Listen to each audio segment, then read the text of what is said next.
A renda ela é muito variável, tá? Mesmo no caso, tanto na pessoa física e até a questão de tamanho de empresa, no caso de pessoa jurídica, porque você tem soluções de espaço a partir de 100, R$ 150 por mês. Então, assim, normalmente você atende até aquela pessoa que não tem muito poder aquisitivo, mas precisa de uma solução momentânea para alguma coisa importante que ela tenha. A gente não tem muita barreira de valor, né? O uso, como eu te comentei, normalmente pessoa física são móveis, em função de reforma na casa, mudança, separação, falecimento de alguém próximo, pai, mãe, e aí tem que esvaziar aquele imóvel.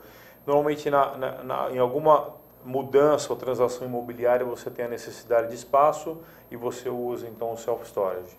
E você tem esse uso que nós comentamos aqui, que é a extensão da própria residência. Seria seu box particular, digamos. Box particular. Aquilo que não tem muito uso, vamos imaginar que você gosta de velejar. Velejar e você tem um monte de tralha de vela. Aí você tem tralha de vela, tem equipamento, tem coisa que você vai usar só no verão. Então você no inverno guarda aquilo por 3 meses, mas você mantém o teu boxinho lá. Você pega um e-mail por um e-mail, por volta de R$ 250 por mês, cabe bastante coisa, parece que não, mas é um armário grande, e você deixa. E o sazonal, então tem coisa que usa no verão, tem coisa que usa no inverno, e você vai mantendo aquele teu espaço.